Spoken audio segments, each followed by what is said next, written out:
Mara Santos, seja bem-vinda.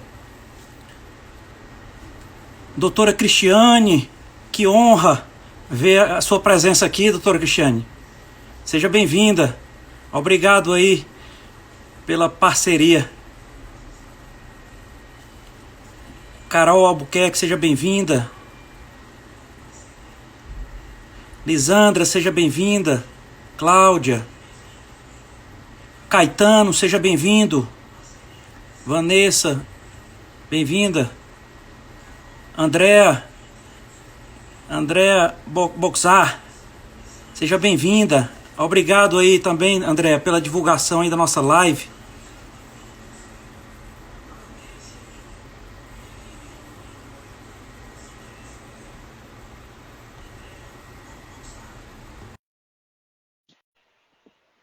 Doutor Átila, bem-vindo. Doutor Dirley, boa noite. Tudo bom, Rodrigo? Como vai? Agora eu vou melhor ainda, né? Com uma honra da sua presença aqui no Diálogo Aberto. É realmente assim uma satisfação muito grande, doutor Dirley. Satisfação é minha. Tá me ouvindo bem? Muito bem. O senhor está me ouvindo bem? Também, também. Tudo em Tá. paz, graças a Deus. Eu quero agradecer aí a sua gentileza, tá? Desde o primeiro contato que nós fizemos, né? Aqui em Fortaleza nós temos um programa de rádio que foi criado pelo meu pai, saudoso deputado federal Jackson Pereira, e após a sua partida, nós procuramos manter esse legado, e nesse período de isolamento social, aqui no Instagram do programa, nós estamos fazendo lives diariamente com diversas temáticas, né? E tem sido bem produtivo, muito conteúdo importante. Muito Que obrigado, bom, doutor. que bom. Eu que agradeço aí pela gentileza do convite. Para mim é uma honra estar dividindo com você esse espaço no IG do Diálogo Aberto. Doutor, para iniciar aqui, eu tenho uma pequena biografia aqui do senhor, eu vou ler aqui, por favor, tá? Claro, fique à vontade. Doutor Dirley da Cunha Júnior, pós-doutor em Direito Constitucional pela Universidade de Lisboa, Portugal, doutor em Direito Constitucional pela PUC de São Paulo, mestre em Direito Econômico pela Universidade Federal da Bahia, professor da Universidade Federal da Bahia, onde leciona Direito Constitucional, nos cursos de graduação, mestrado e doutorado. Professor titular da Universidade Católica de Salvador, onde leciona Direito Constitucional, Direitos Fundamentais e Efetividade dos Direitos Sociais, nos cursos de graduação, mestrado e doutorado. Professor adjunto e coordenador do Núcleo de Direito do Estado e pós-graduação em Direito Público da Faculdade Baiana de Direito. Conferencista e autor de diversas obras jurídicas. Juiz federal da Seção Judiciária da Bahia, ex-procurador da República, ex-promotor de Justiça do Estado da Bahia.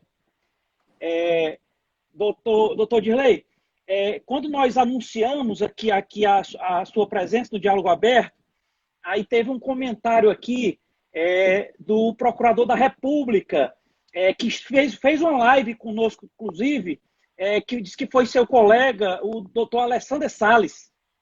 Alessandra Salles, meu não só colega, mas um amigo que eu estimo e admiro muito. Pronto, aliás, eu tô aqui mudando as palavras. Ele falou muito amigo, não foi colega. E também Pessoa ótima. quem fez referência à sua pessoa também foi o juiz aqui, doutor Ramon, aqui juiz aqui do estado do Ceará também. Ele disse que acompanhou diversas obras suas. Conheço o Ramon, sim, conheço o Ramon. Eu fico muito feliz, viu? Muito feliz, Rodrigo, por estar falando no Instagram dessa sua rádio e podendo compartilhar algumas considerações sobre a minha disciplina, que é o direito constitucional, né, para os seus ouvintes, para os seus seguidores, né, todo o povo do estado, do maravilhoso estado do Ceará e da extraordinária cidade e município de Fortaleza. Eu fico muito feliz.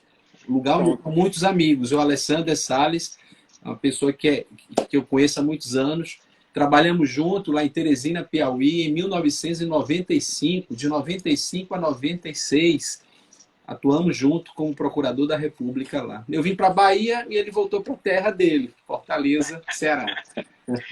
Eu quero deixar registrado aqui para os seguidores, as seguidoras que quiserem enviar perguntas aqui para o doutor Dirley, pode enviar, que ele está aqui gentilmente aqui para nos dar uma aula aqui, responder as perguntas.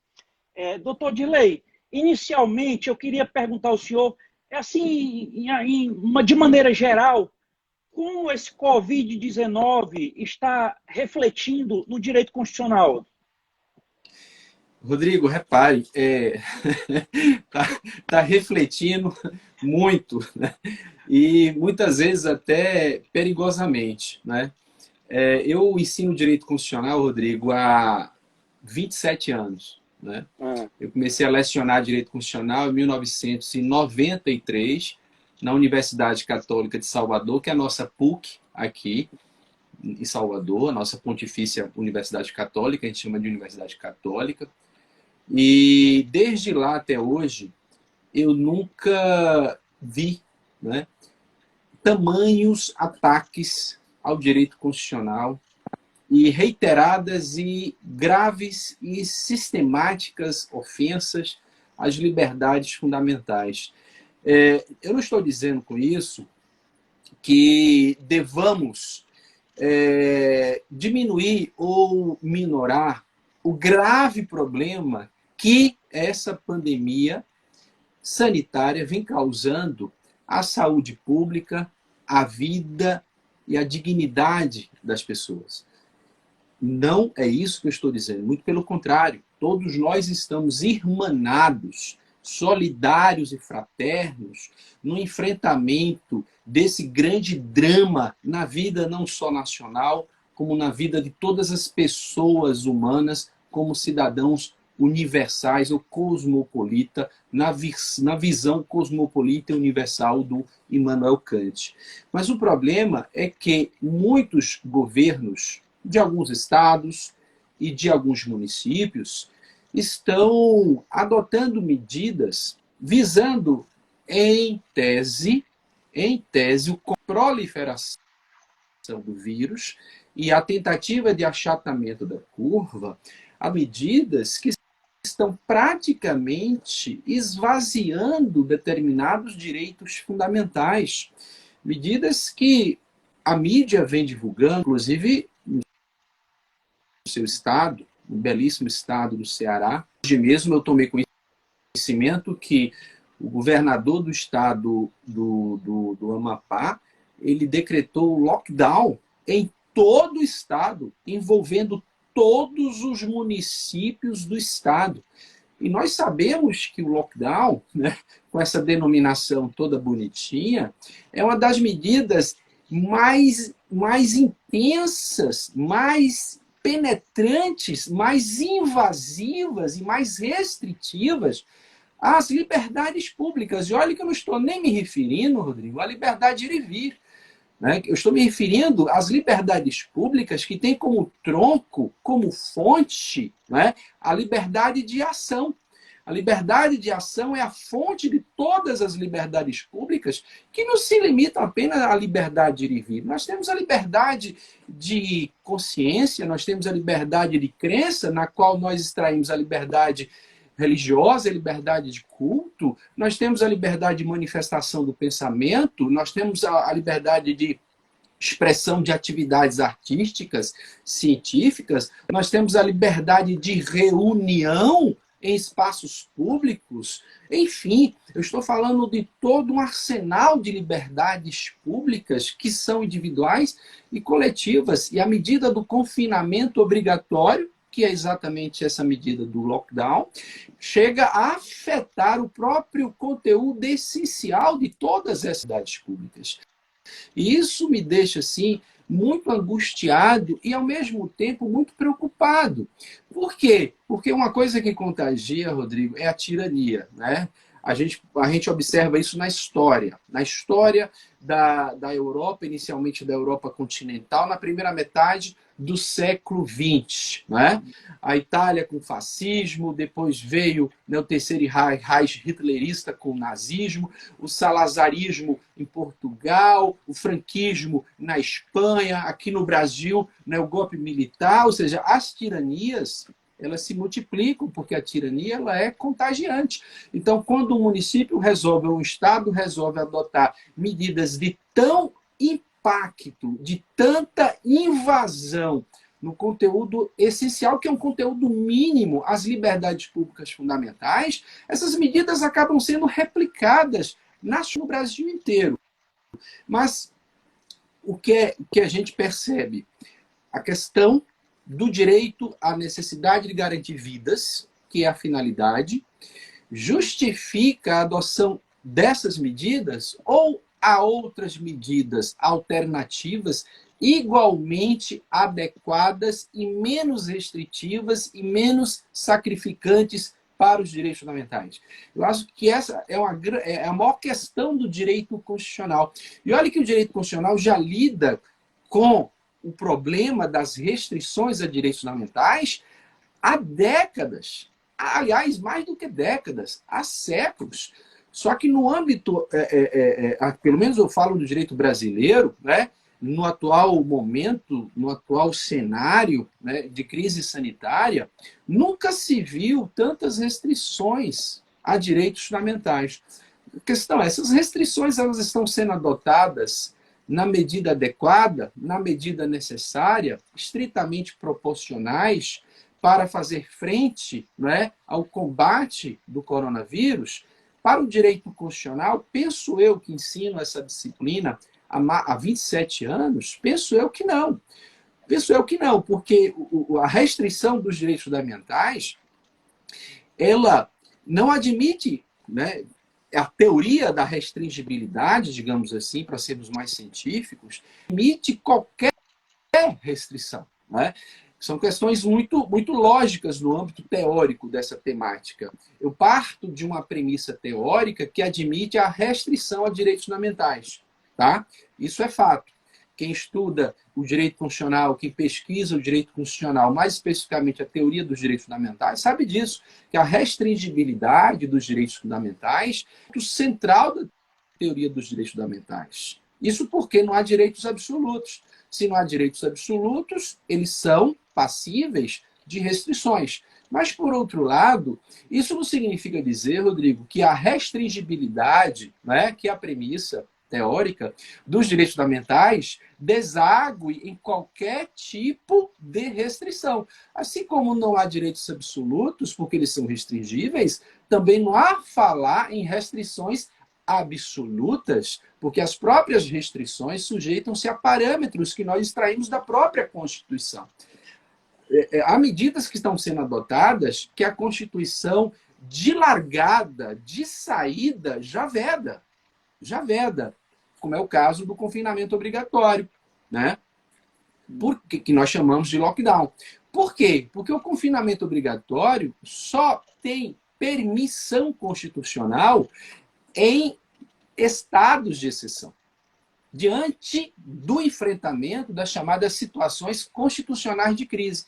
Nós temos, à luz da Constituição brasileira, né, à luz da nossa Constituição, nós temos todo um disciplinamento das medidas que podem ser adotadas para o enfrentamento dessas situações constitucionais de crise. Nós temos a intervenção federal, que, aliás, nós, né, tivemos essa medida decretada recentemente, em 2018, pelo ex-presidente Michel Temer, no âmbito da segurança pública do Estado do Rio de Janeiro, né? Mas temos também o estado de defesa e temos o estado de sítio. É como se nós estivéssemos aqui subindo um degrau, né? Na verdade, subindo uma escada com esses 3 degraus de excepcionalidade. O primeiro degrau seria a intervenção federal, porque ela é mais restrita, né?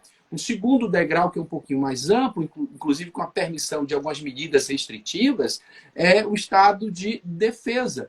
E o terceiro e último degrau é o estado de sítio, que envolve as medidas mais gravosas que a própria Constituição permite, mas para enfrentar essas chamadas situações constitucionais de crise. Só para a gente ter uma ideia, o estado de sítio que ocupa, né, o último degrau dentro, né, dessa escada de excepcionalidades, ele só pode ser decretado no Brasil, de acordo com a nossa Constituição, diante de estado declarado de guerra ou em razão da necessária resposta a uma invasão armada estrangeira aqui no Brasil, ou caso as medidas adotadas no estado de defesa não tenham sido suficientes, ou em caso de grande comoção nacional. Eu estou falando aqui de situações gravíssimas. E a Constituição só possibilita o chamado confinamento obrigatório no âmbito do estado de sítio. Está lá no artigo 139. Eu gosto também de trabalhar, principalmente diante dessas medidas que estão sendo, né, adotadas na atualidade, eu gosto muito de trabalhar com direito constitucional positivo. Eu vou na Constituição, né? E na Constituição só existe a possibilidade de se obrigar as pessoas a permanecerem em uma determinada localidade, restritas a essa localidade, que é o que nós chamamos de confinamento obrigatório, ou de lockdown, ou quarentena, seja lá o nome que seja dado, de acordo com a Constituição, quando for decretado o estado de sítio. Só que, graças a Deus, mesmo diante de uma pandemia sanitária que nós estamos sofrendo, desse drama todo, nenhuma dessas medidas de exceção foram adotadas no Brasil. O que significa dizer que nós ainda vivemos sob a égide de um Estado democrático de direito. E no âmbito de um Estado democrático de direito, não há espaço, não há lugar para essas medidas restritivas tão invasivas que chegam até a esvaziar ou neutralizar o conteúdo mínimo, eu já estou dizendo mínimo e essencial de certos direitos fundamentais. Então eu vejo isso, já que você me perguntou como é que eu, na minha visão de constitucionalista, de professor de direito constitucional, em relação à nossa pandemia, eu vejo isso com uma grave preocupação. Uma grave preocupação, por quê? Porque nós estamos pagando um preço altíssimo, pondo de lado a Constituição. Eu sempre costumo dizer que a nossa Constituição, ela não está em quarentena. A nossa Constituição, ela está ainda em pleno vigor e exercendo toda a sua força normativa. E é importante que ela continue exercendo a sua força normativa, né? E nós também não estamos afirmando aqui, nós não estamos defendendo que nenhuma medida deva ser adotada. É claro que tem que ser adotada medidas. E é claro que eu reconheço que muitas dessas medidas podem e até devem restringir certos direitos, não tenha dúvida disso. Como é o caso, por exemplo, aí que eu começo a trabalhar com exemplos para a gente fazer comparações, né? A exigência do uso da máscara, né? A exigência do uso da máscara é uma medida de restrição às liberdades. Se eu tenho a liberdade de ação, né? Eu tenho a liberdade de... O que é a liberdade para mim? O que é a liberdade? O que é a liberdade para aqueles que estão nos ouvindo? A liberdade é aquele espaço de autonomia que nós temos para tomar nossas próprias decisões. Então, se eu tenho a liberdade de agir, em tese, eu tenho a liberdade de decidir se eu quero usar máscara ou se eu quero não usar máscara, não é? Mas, diante dessa pandemia, essa liberdade, ela sofre essa restrição, a meu ver, de forma proporcional, ou seja, razoável, necessária, estritamente proporcional. Por quê? Porque é uma medida que, não obstante cause restrição à nossa liberdade individual de ação, ou seja, de decidir dentro desse nosso espaço de autonomia, ela não sacrifica o conteúdo essencial dessa liberdade. Agora, tome como exemplo o lockdown. É uma outra coisa. Então, uma coisa é governos adotarem medidas impondo, se você sair, o que eu não vi, né? A ideia é, obviamente, facultativo, o isolamento social voluntário e espontâneo, isso é fundamental. Eu estou, com certeza você está, nossos ouvintes com certeza estão, mas se você quiser sair, né, é um direito seu. É um direito seu. Você tem que saber que você estará sujeito a certas restrições, uma das quais a obrigação de sair usando máscara. Se quer entrar em algum estabelecimento, a obrigação de um distanciamento social, ou se quer ir para um determinado lugar, algumas restrições de vielas, ou de ruas, ou de avenidas, você pode a certas barreiras, mas o que importa é que a sua liberdade não foi completamente esvaziada, como as medidas de confinamento obrigatório provocam. Então, é possível se adotar medidas alternativas, também restritivas de direito, porém com menor intensidade, com menor sacrifício, umas das medidas que estão sendo adotadas no atual contexto da pandemia, né? E essa é uma preocupação que eu tenho, por quê? Porque o direito constitucional pós-pandemia será como? Né? Ele voltará a ser o mesmo? A nossa Constituição voltará a ser a mesma? Porque nós temos um problema cultural, eu acho, na minha visão, Rodrigo, um problema cultural. Quando a gente mais avança, né? Quanto a gente mais avança nas restrições das liberdades, é muito difícil a gente retroceder. É muito difícil a gente retroceder. E o problema é que a gente acaba tendo digamos assim, uma reconstrução cultural negativa. Qual seria essa reconstrução cultural negativa? A gente passa a ter a ideia de que é possível essas restrições. De que é possível, né? Então, foram tantas as restrições, eu não sei se esses governantes vão retroceder ou se vão, mesmo no mundo pós-pandemia, se eles vão continuar. E o cultural, a nossa cultura está sendo o quê? De amesquinhamento. Eu estou aceitando, né, que a minha liberdade seja aniquilada. E muitas vezes sem fazer as reflexões necessárias. Tá? No âmbito dos direitos, a gente normalmente trabalha com algumas formulações teóricas.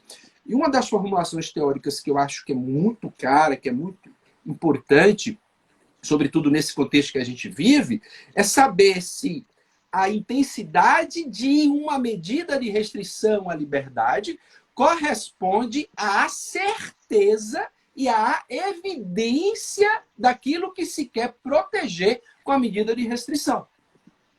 Isso é importante, porque eu não quero nem entrar nessa questão, mas há vozes que defendem que o isolamento social não é uma medida eficiente para se achatar a curva. Eu não quero nem entrar nisso, porque essa é uma questão que está sendo muito politizada, e eu, em termos de política partidária, sou péssimo, né, até de forma espontânea.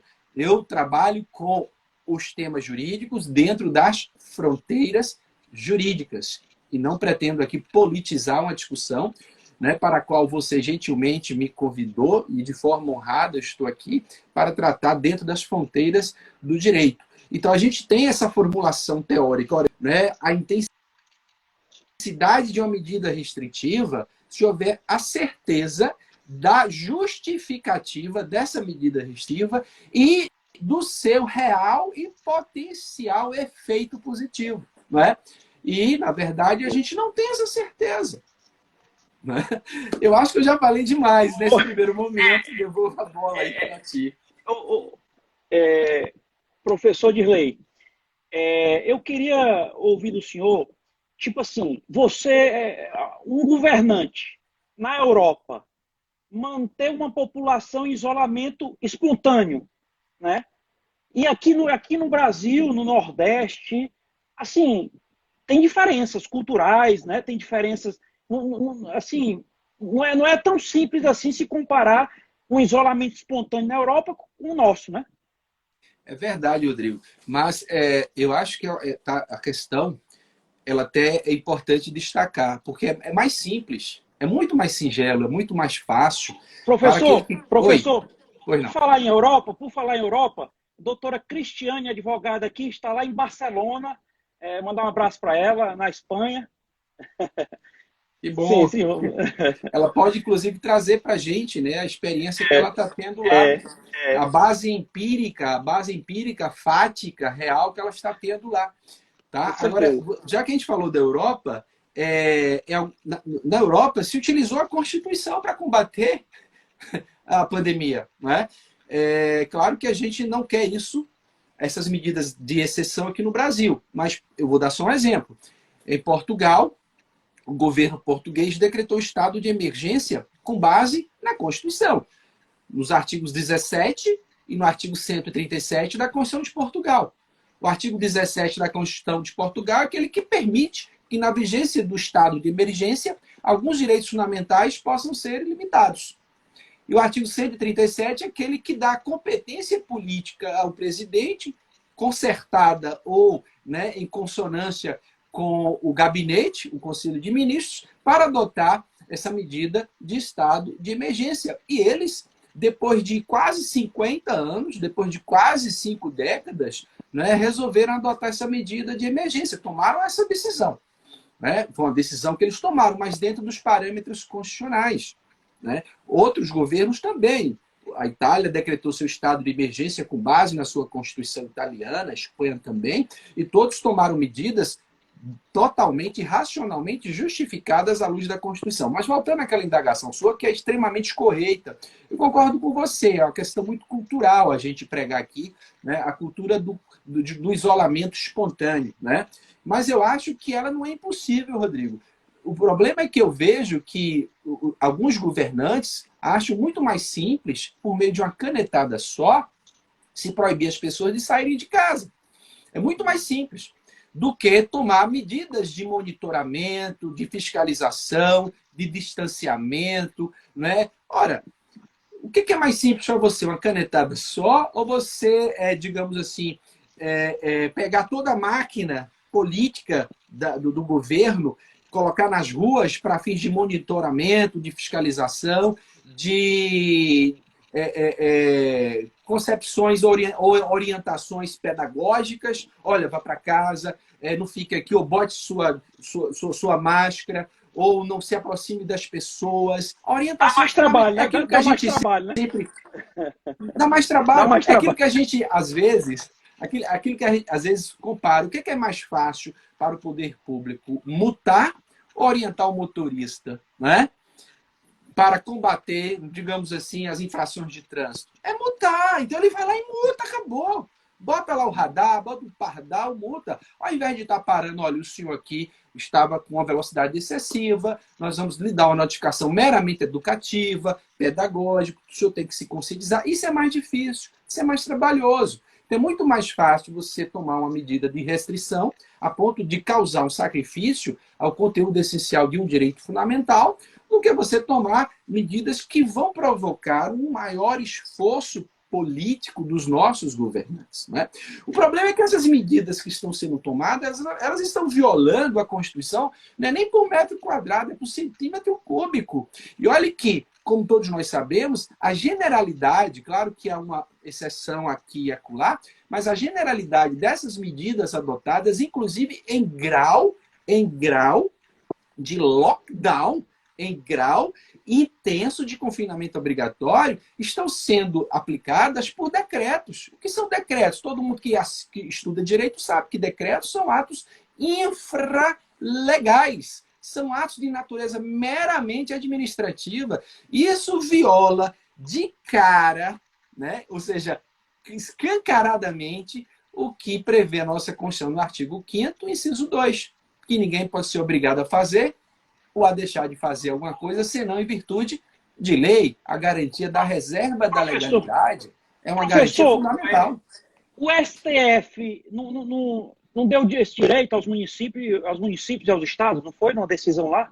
Para adotar políticas sanitárias visando a proteção de saúde pública, e não um cheque em branco para os estados e municípios fazerem o que bem entenderem. Uma coisa tem que ser distante da outra. Só que o Supremo, ele não deu, eu gostaria apenas de fazer esclarecimento, simplesmente reafirmou aquilo que está na Constituição, inclusive de forma literal, Rodrigo, está lá no artigo 23, compete à União, Estados, Distrito Federal e município, inciso 2, adotar as políticas públicas de proteção à saúde das pessoas. Está lá no artigo 24, compete à União, os Estados e Federal legislarem concorrentemente sobre a proteção à saúde pública. Então, o Supremo nada mais fez senão reafirmar o que está na Constituição. Só que esses princípios formais relativamente às competências dessas entidades federativas, não permitem que essas entidades federativas possam se utilizar de qualquer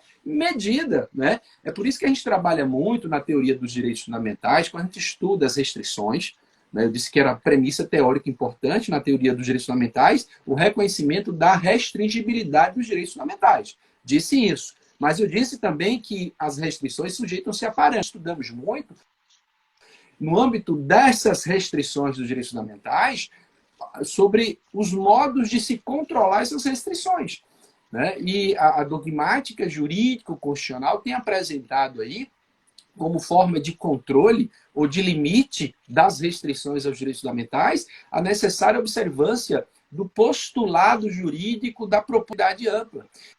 E esse postulado jurídico da proporcionalidade ampla é aquele que exige, ele não recomenda, ele não é uma mera exortação, ele é uma exigência de que todas as medidas, sejam elas administrativas ou sejam elas legislativas, visando ao fim, mas que tenham, né, no meio medidas, fim e no meio a possibilidade de restringir direitos fundamentais, que essas medidas sejam adequadas, sejam necessárias e sejam igualmente proporcionais.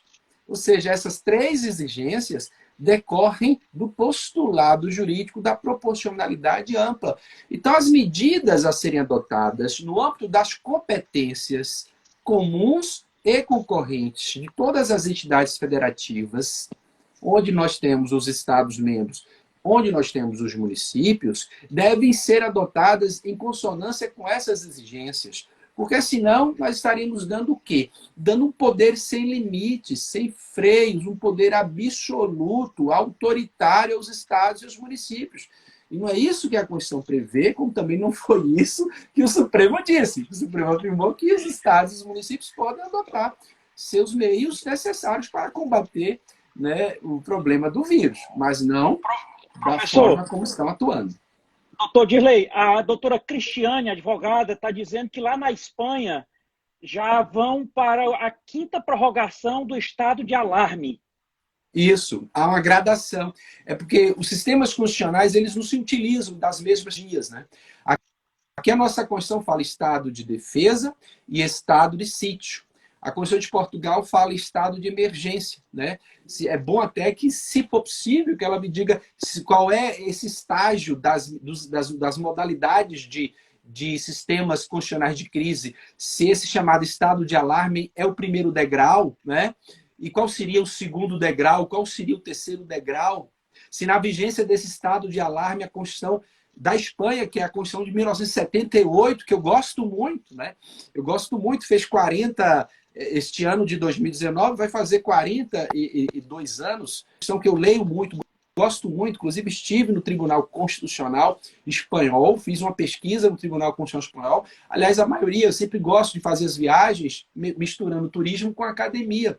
Tive recentemente no Tribunal Constitucional da Itália, como eu também tive recentemente, embora não seja um tribunal constitucional, mas é de grande respeito, na Suprema Corte do Reino Unido, né, que o ano passado completou 10 anos de existência, porque nós, né, antes disso não havia uma Suprema Corte do Reino Unido, ela é de criação recente, e eu gosto muito de fazer esse tipo de pesquisa. Seria bom até se ela apresentasse aí algumas considerações sobre isso, até para enriquecer aqui a nossa participação, né, e presentear os nossos ouvintes.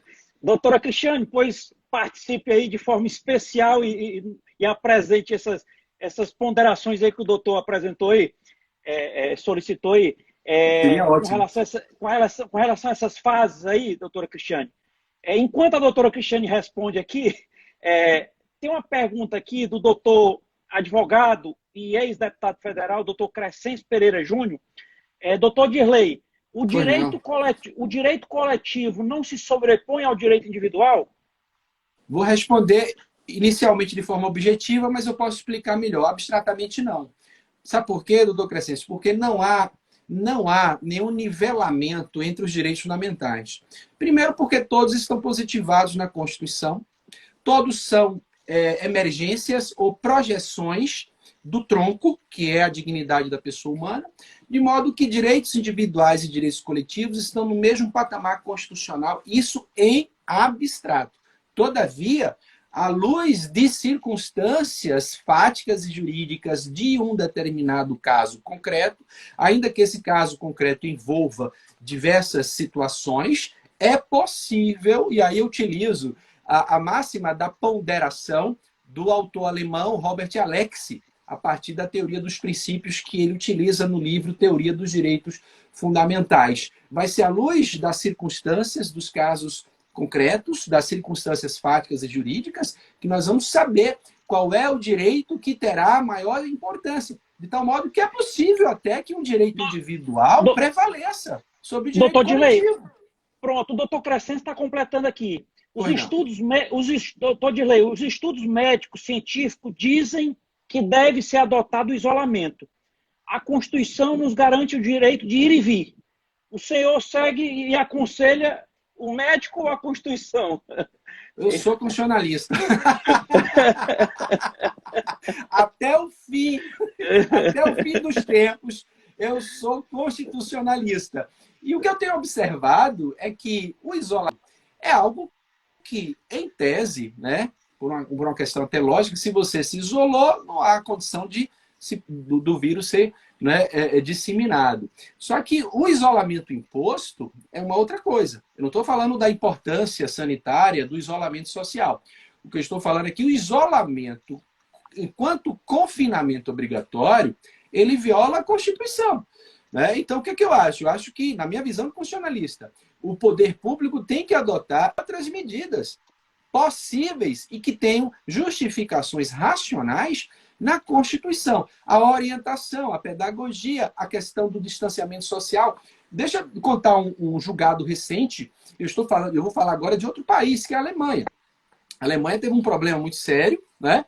E mesmo com um problema muito sério, mesmo diante de diversas mortes, conseguiu conter e achatar a curva. Mas mesmo assim, o Tribunal Constitucional Federal Alemão, que é o Bundesverfassung Gericht, há mais ou menos um mês, eu acho que não chegou a um mês, mas quase a um mês, né? Eu estou falando a um mês agora, recentemente, decidiu por considerar uma medida restritiva como inconstitucional, porque ela violava o direito de reunião das pessoas. O caso envolvia um conjunto de pessoas que resolveram se reunir em espaço aberto ao público, algumas para protestar, outras por motivos recreativos, e veio uma medida do poder público e impediu aquilo. Só que o Tribunal Constitucional da Alemanha, ele, ponderando as circunstâncias do caso concreto, entendeu o seguinte, que é possível não a interdição desse direito fundamental, não a eliminação desse direito fundamental, que é uma liberdade pública fundamental. Mas é possível que algumas medidas de restrição sejam adotadas, como, por exemplo, o próprio monitoramento do poder público, do distanciamento. Ou seja, da mesma forma que nós temos um guarda municipal, e aí eu já falo com a linguagem brasileira, né? Se eu tenho um guarda municipal que está ali para prender, né? Para coagir, para constranger, né? Eu também posso ter o guarda municipal para orientar, gente. Orientar no distanciamento, né? E chegado ao momento em que a aglomeração seja excessiva, aí a guarda municipal toma a decisão de promover o afastamento, ainda que seja um afastamento obrigatório. Mas o afastamento obrigatório é uma medida de restrição também, mas é uma medida de restrição menos sacrificante, menos intensa do que a proibição por si só. É isso que nós estamos discutindo. O que nós estamos discutindo é da possibilidade de alternativas para se também achatar a curva. E elas existem, Rodrigo. São inúmeras. Só para a gente ter uma ideia, falta muito planejamento. Além do fato de que o poder público quer adotar a medida mais fácil para ele, e a mais fácil para ele é numa canetada só impor todo mundo em prisão domiciliar, que é, na prática, o que a gente sente na pele com o confinamento obrigatório. É muito mais fácil, né? Mas as outras medidas que exigiriam um maior trabalho, um maior esforço, o poder público acaba se abstendo, né? Então, só para você ter uma ideia,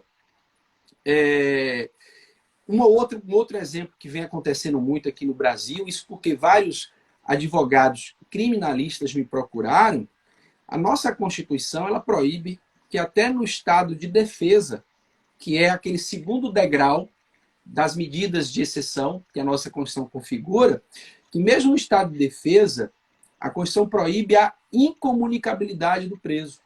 Muitos advogados criminalistas, não só aqui da Bahia, como fora da Bahia, que me conhecem, estão mandando mensagem para mim, noticiando que eles não estão podendo ter contato nos presídios com os clientes dele. Então, os presos estão incomunicáveis no Estado democrático de direito. Mas voltando, isso aí porque eu me lembrei aqui agora, mas voltando ao que eu ia mencionar antes. Essas medidas de política sanitária, elas dependem de um planejamento.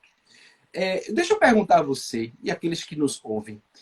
Há 2 meses, era recomendável, não, ou melhor, recomendável e exigível o uso de... Era? O doutor Dirley, é o seguinte... Você tá me entendendo? Ao contrário. Ao É, contrário, não, o uso de é, máscara era, na verdade, hostilizado. Eu, inclusive, queria usar máscara há 2 meses, quando eu ainda podia sair, fui à Justiça Federal, etc. Queria usar máscara, etc. Não use não, porque você é apedrejado, porque vão dizer que você está tirando a máscara do profissional da saúde. Eu disse, mas essa máscara é caseira. Essa máscara foi minha mãe, que costura muito bem, que fez e mandou para mim. Ah, mas mesmo assim você vai ser hostilizado. Isso há 2 meses. 2 meses depois, nós estamos diante de outro contexto. A máscara passa a ser uma exigência. Aqui na Bahia, é uma exigência por lei, que é correta. Por decreto do prefeito, é que não poderia. Mas veio o governador a Câmara... e, por meio de lei, Câmara, passou a exigir a máscara no estado todo. a Câmara Federal aprovou hoje, obrigando máscara no Brasil todo aí. O A Congresso? Câmara Federal aprovou hoje. Mas não está ainda para o presidente assinar. Não. Ainda vai, está na ainda Câmara, vai. mas é para o Senado ainda, né? Acho que vai para o Senado já. É uma medida imposta por lei, de acordo com o artigo 5º, o instrumento normativo está correto, por lei, que não causa tanto sacrifício assim a liberdades fundamentais. Ela, obviamente, restringe direitos, não tenha dúvida, mas a restrição não é tão intensa e incisiva como o lockdown, ou confinamento obrigatório, que praticamente esvazia o conteúdo mínimo essencial do direito de liberdade de ir e vir, de reunião e de tantos outros. Né? É isso que nós estamos aqui defendendo. Entendi. Então, repare também a falta do planejamento. Entendi. Doutor Dirley, nós vamos agora ser nós vamos ser presenteados agora com a participação internacional, diretamente da Espanha, da doutora Cristiane, advogada. Tá? A doutora Cristiane enviou aqui um relato. Pronto. Doutor Dirley, iniciamos o desconfinamento de forma gradual, composto por 3 fases, onde cada fase libera algumas atividades. Cada fase libera algumas atividades. Ela complementa. Atualmente, aqui em Barcelona, nos encontramos na fase 0, pois não está apta para passar para a fase 1, tendo em vista o alto número de pessoas que se infectaram nesta região. E ela complementa, algumas cidades menos afetadas já passaram para a fase 1. Ela complementa, doutor Dirley, ela complementa aqui é obrigatório o uso de máscara nas ruas e também em locais fechados, como supermercados, farmácias e transportes públicos. Essa é a contribuição da doutora Cristiane. Perfeito, eu ainda vou mais longe. Tem que obrigar também a usar luva. E ela está complementando aqui, dizendo que além da máscara também usa luva. Pronto, eu acho perfeito isso. É uma medida de respeito? Mas está dentro do juízo de... Eu soube, Cristiane, que Barcelona e Madrid, parece que Barcelona e Madrid foram excluídas, né, desse desconfinamento, né, desse desconfinamento gradual, mas as demais localidades estariam dentro desse desconfinamento gradual. Portugal já começou a adotar isso, salvo engano, desde o início deste mês de maio, né, e já entrou na segunda fase. Portugal já entrou na segunda fase do desconfinamento gradual. É interessante isso. Isso que eu estou aqui falando do ponto de vista do constitucionalismo. Doutor, Os direitos são restringíveis? Sim. Oi. Doutor, a doutora Cristiane está dizendo que ela Madrid complementou, também está né? na fase 0. Está dizendo que está na fase Pronto, 0, eu li Madrid. hoje de manhã. Por coincidência, eu li hoje de manhã que Barcelona e Madrid foram excluídos do desconfinamento gradual. Vou esperar mais um pouquinho, né? Ali eu tenho medidas adotadas à luz da Constituição do país, né? O problema é que nós estamos vivendo e somos obrigados a nos submeter a medidas adotadas sem nenhum fundamento constitucional. A restringibilidade tem que ser dentro da Constituição. Tem que ter fundamento constitucional. Senão, eu tenho violação, eu não tenho restrição. As restrições são legítimas quando tem justificativas constitucionais.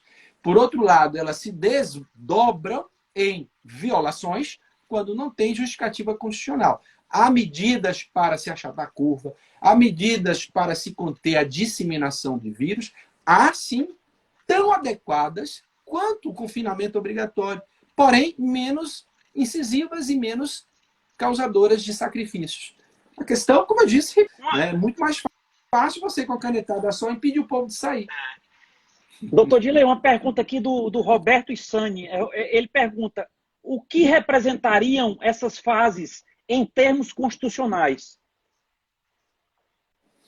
Pois bem, a intervenção, porque são 3 medidas de exceção que a nossa Constituição configura. E nós temos, inclusive, essa garantia, viu? Essa garantia. Foi Roberto e Sami, né? É um casal, marido e mulher. Roberto e Sami? Viu, Roberto e Sami, a esposa dele. São muito gentis, viu? Muito gentis. Estão sendo sempre participantes, ativos. Parabéns para eles aí. Não é? Acho interessante isso. Então, a nossa Constituição, ela configura essas medidas, o que é uma garantia para a gente.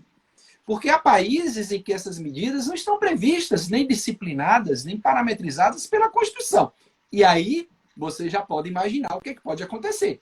Né? Já pode imaginar, nos Estados Unidos, por exemplo, não há previsão na Constituição norte-americana de medidas, mas eles criaram a figura da lei marcial, né? Que pode ser adotada lá com suspensão de direitos, o que você imaginar.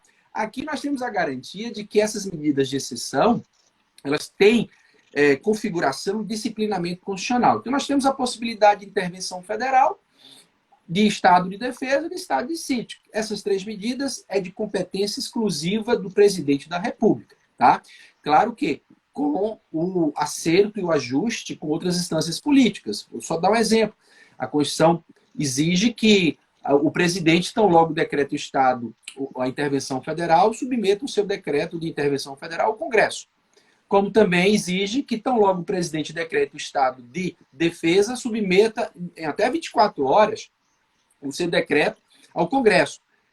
E o Congresso pode exercer um controle a posteriori, inclusive para suspender tanto a intervenção federal como o Estado de defesa. Em relação ao Estado de sítio, como ele é mais grave, é mais radical, a Constituição exige para o presidente decretar o estado de sítio que primeiro o Congresso autorize. Então, há uma condição para se decretar o estado de sítio no Brasil, que é a prévia autorização por maioria absoluta do Congresso Nacional, que delibera em sessão conjunta. Né? Bom, a graduação, por quê? Porque são medidas de restrições que vão se graduando, que vão sendo adotadas progressivamente. Relativamente à intervenção federal, não há a possibilidade, intervenção federal, que não se confunde com intervenção militar, pelo amor de Deus. Intervenção militar é golpe de Estado e ruptura na ordem política e institucional. Né? Não é disso que a Constituição trata. Aliás, a Constituição não ia prever uma medida para romper com ela própria. A intervenção federal é uma medida prevista no artigo 34 da Constituição. Nas hipóteses, por exemplo, né, só para a gente ter uma ideia, são 7 hipóteses. Mas eu vou me recordar aqui da questão do Rio de Janeiro, de uma grave situação que ponha em xeque ou em vulnerabilidade a segurança pública. Então, foi isso que ensejou a decretação da intervenção federal no Rio. E não foi no Rio completamente, foi apenas no âmbito da segurança pública. Não é possível suspender direitos durante a decretação do estado da intervenção federal. O que é possível é afastar temporariamente a autonomia política do Estado da Federação, que sofre essa medida de ingerência nos seus negócios públicos. Né? A intervenção federal, a intervenção da União no Estado. O Estado de defesa e o Estado de sítio é que admite medidas de restrição a direitos mais duras, inclusive com previsão expressa na Constituição. O Estado de defesa ocorre naquelas situações em que há uma grave crise institucional, né? E para restaurar a ordem pública é necessário, em locais determinados, em locais específicos, ou seja, não é possível se decretar o estado de defesa a nível nacional. Não, mas apenas a nível local, restringindo a um ou a alguns estados da federação, onde está tendo, né, o foco da instabilidade, ou uma grave calamidade pública na natureza, ou a própria calamidade pública por conta de uma pandemia de vírus. Né? É possível se suspender direito? Sim, a Constituição prevê a possibilidade de quebra do sigilo das correspondências, das comunicações telegráficas, das comunicações telefônicas, a suspensão do direito de reunião, inclusive no seio das associações, né? Que são as medidas permissivas do Estado de defesa. Mas quando a gente sobe o último degrau, que é o estado de sítio, que o presidente só pode decretar com a chancela, a autorização prévia do Congresso, a restrição a direitos, ela aumenta. Inclusive, se o estado de sítio, Rodrigo, for decretado em razão de guerra, é possível até a pena de morte. Né? Ou seja, o próprio direito à vida estará suspenso com a possibilidade de pena de morte no Brasil. Então, eu tenho essa gradação. Entendi. Aí tem uma pergunta aqui da Érica. A Érica pergunta, doutor Dirley, com relação ao decreto do presidente liberando atividades essenciais e um decreto estadual, qual é o que vale dos dois? Aí eu invoco o que a gente conversou em relação à competência dos estados e dos municípios, que foi reafirmada pelo Supremo. Ou seja, a definição de atividades essenciais não é de competência exclusiva do presidente da República. Então, os governadores e os prefeitos, eles podem definir e redefinir as atividades essenciais, mas no âmbito de seu domínio político, no âmbito de seu território, de seu espaço geográfico e de seu espaço político. Agora, o fato de todos eles, presidente, governadores e prefeitos, terem competência comum para definir ou redefinir atividades essenciais, não significa dizer que eles possam entender por atividade essencial qualquer atividade, porque isso foge aos limites da proporcionalidade, que é um postulado jurídico. Proporcionalidade, gente, é um limite à discricionariedade política dos poderes. É isso que a gente tem que botar em mente. Então, o fato deles poderem definir ou redefinir suas atividades essenciais significa dizer que eles têm um poder absoluto para isso. Inclusive, isso tem que ser examinado de forma invertida. Por quê? Porque há situações que, à luz da proporcionalidade ampla, devem ser consideradas como atividades essenciais, mas que não constam de decretos ou de governadores ou de prefeitos. É o caso até de se judicializar isso.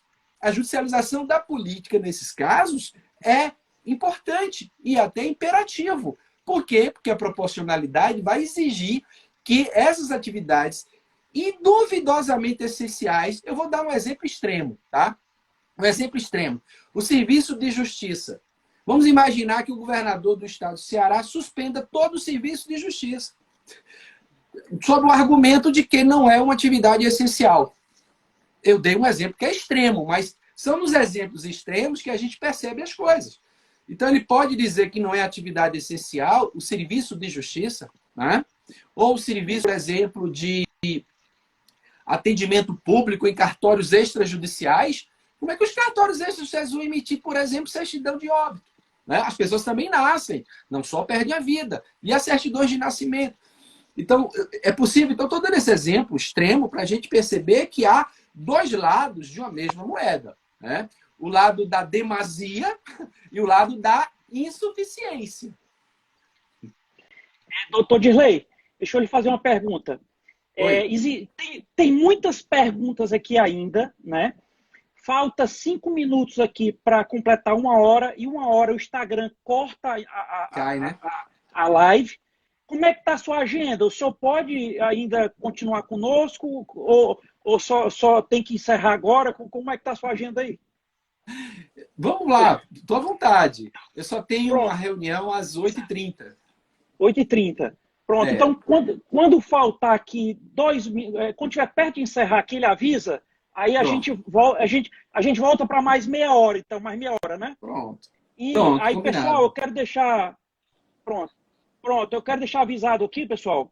Então, quando completar 1 hora aqui, nós vamos voltar com o Dr. Dirley mais 1 hora, vamos cortar lá e voltar novamente.